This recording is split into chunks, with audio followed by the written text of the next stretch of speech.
When I first heard that shops and restaurants and schools were going to close, I thought, okay, it'll be 2 weeks of waiting, and then everything will go back to normal. Now we're 6 weeks in. We've just heard there's an extension of our shelter in place, and things are far from going back to normal anytime soon.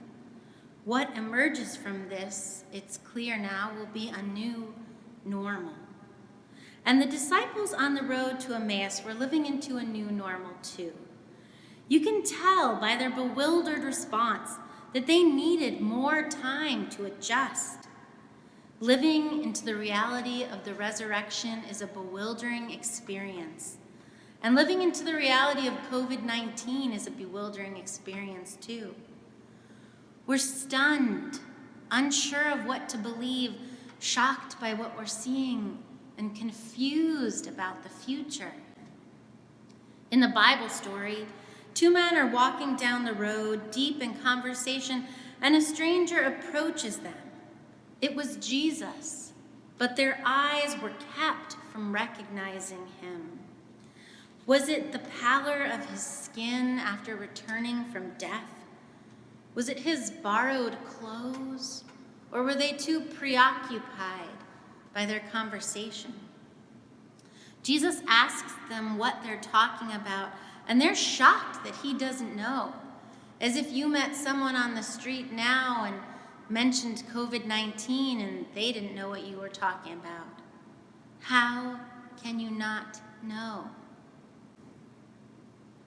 They're quick to fill him in on what happened to Jesus, and I can feel the ache in their words as they say, "We had hoped he was the one to redeem Israel. We had hoped he was the one." Their hope had died with him. And now it was beginning to emerge slowly because the women had amazed them by telling them that Jesus was actually alive. Richard Swanson points out that the most important aspect of this scene is the imperfect tense of the verb to hope.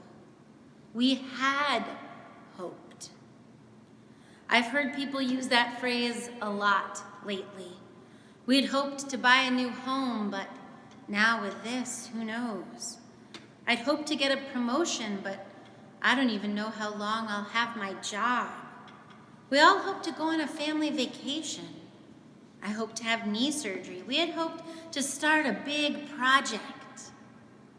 So many hopes that seem unable to be fulfilled now, and for who knows how long. We have to acknowledge and grieve our unfulfilled dreams. The resurrection doesn't wipe away our disappointment. The 2 men on the road to Emmaus were honest about their unmet expectations and disappointment. Perhaps it was their pain and their honesty that called the risen Christ to them that day. And there he is with them, but unrecognizable and ordinary. We had hoped our Savior might be a little more dramatic, a little more noticeable, more convincing, more unmistakably divine. We had hoped he'd make post-Easter faith easier for us. Debbie Thomas writes, "Part of the disappointment we face on the Emmaus road is the disappointment of the quiet resurrection. The disappointment of God's subtle and mysterious ways. The disappointment of a Jesus who prefers the quiet, hidden encounter to the theatrics we expect and the drama we crave. Jesus listens to the travelers and then helps them understand that their place in the story began long before them, and the story is big enough to hold their disappointment without being defeated by it. We had hoped the story would have a better ending. And it does. I keep learning that lesson over and over again.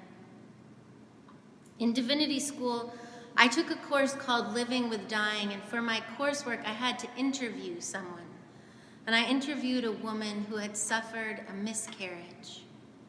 I remember sitting with her in a cafeteria, asking her questions, hearing her stories about this deeply personal and painful life event. She had hoped. She had hoped to have a little girl. She had hoped to sing the songs to her that her mother had sung when she was small. She had hoped to teach her how to dance. She had so many hopes. She told me, when you lose a pregnancy, you mourn a life that barely had a chance to begin. You mourn the loss of your hopes and dreams for that life more than anything else. Sometimes, she said, she felt lost in the wondering of what could have been and what might have been. She looked far away, like she'd been swept back into those hopes and dreams. And then she shifted. Her expression changed, a smile came to her face, and she told me that with time she had found healing. She'd become a godmother to 2 children, and she and her husband were trying to adopt. It was years later, I received a note from her that said she had, in fact, been able to adopt a little girl. She had become a mother after all, something she thought would never be possible. It didn't happen in the timing that she thought it would, and it didn't happen in the way she thought it would, but it did happen.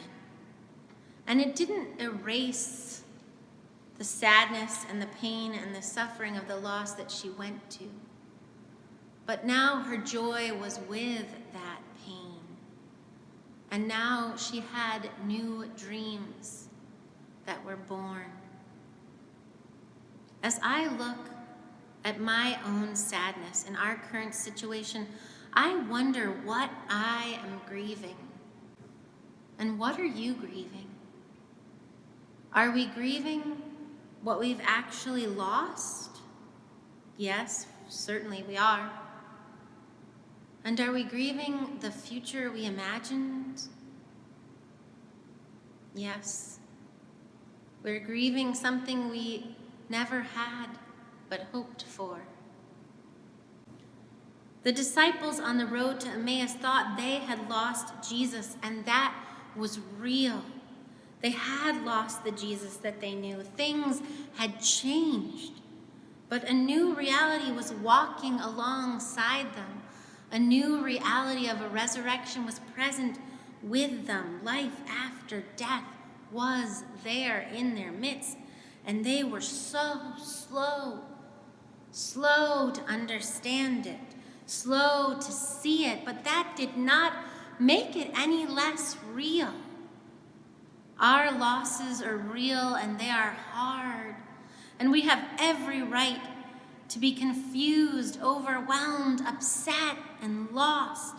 We thought everything would go one way, and now it's going another, and we are not sure how it is all going to work out. We are just like those early disciples, and just like them, Jesus is with us. The resurrection is real, and we don't understand it. And we're confused about it, especially right now during these hard times. We're slow of heart. And that's okay. It's okay. That is how God made us. Not seeing all that is there to see. Not knowing all there is to know. Slow of heart. We don't get to rush this one. And on the evening of Jesus' greatest victory, on the evening of his resurrection from the grave, Jesus went slowly. So now we slow down. Before this crisis, I was so good at rushing. I filled my days, my schedule was so packed, and I always had something I needed to be doing. And now, there's nowhere to rush to. I try, but it falls flat. I have to slow down. We all have to slow down. We are slow of heart. So let's slow down to the pace of our hearts. Let's slow down to the pulse of love deep inside of us, in our core. And then maybe we'll recognize God's love made present around us and within us. There is a great deal that is hard and unjust and downright miserable about what is going on in our world. But there are also so many ways that we are moving closer to the justice that Jesus hopes will come to be in our world. More and more people realize that everyone needs access to health care, access to medical tests and medication. More people realizing that we need unemployment insurance and everyone needs sick leave and care for their children. We're seeing that people who have most often been marginalized are essential and important. We're thanking our grocery store workers and our bus drivers and the people who clean our buildings, and teachers and farmers and maintenance workers and gas station operators and garbage collectors and caretakers, all these people we've taken for granted, and now we're saying we have to see them and appreciate them and recognize how our society, our community depends on them. These people who have been outcasts and on the margins, they are at the center, truth be told. And we see that more clearly than ever. This is a tremendous shift, one that delights Jesus. And I know you're going to tell me not everyone sees it. People are still racist and people are still judging others. But more and more people than before are seeing that we have to love and appreciate everyone, that we are all essential.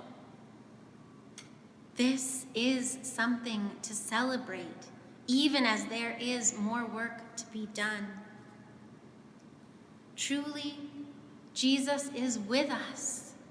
The resurrection is real. A new creation is emerging. And I have seen it. If it is too hard to see it in that wider world, look a little closer.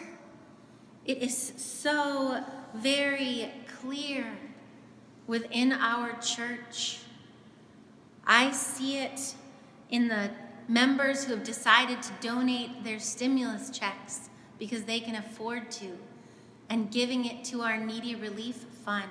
I've seen it in our leaders deciding to continue to pay our hourly workers even though giving is down. I've seen it in our Lincoln Park mom with 2 children taking time away from homeschooling to go deliver groceries to our immune-compromised senior in Uptown. I've seen it in our collection for UCAN to bring them games so that the youth would not be bored in the therapeutic youth home.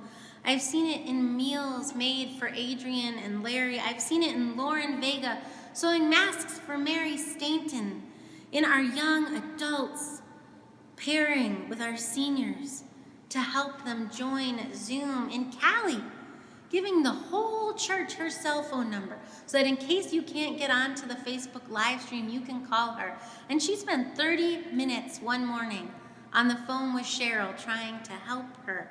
That didn't happen before. Ben is calling Meade Gifford. Shannon is calling Mary Mako every single week, week after week, to check in with them. We have so many people in our care corps calling people, other church members, to say, how are you doing? I'm thinking of you. I'm with you. And these people, they never would have called each other before, but they're doing that now.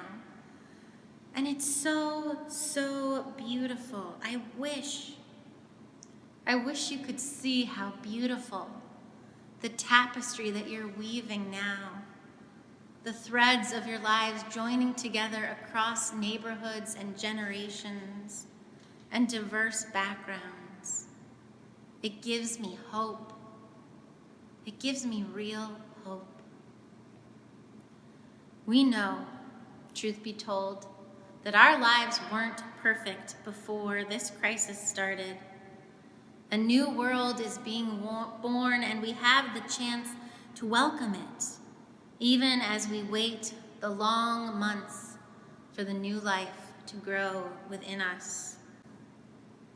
We had hoped, and it's time to hope again. Jesus is with us even if we can't recognize him, and the resurrection is real even if we don't understand it.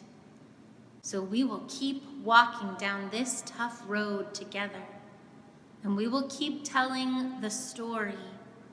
We will keep attending to our slow hearts, and we will try to slow down, and we will have hope. If you can't muster enough hope for yourself right now, that's okay. There are days when I can't either. But we will hold on to it for each other.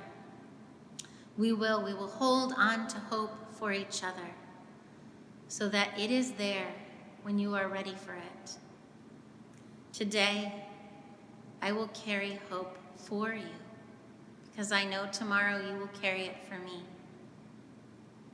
I love you. I believe we will get through this. Good things are happening and are coming. Alleluia and amen.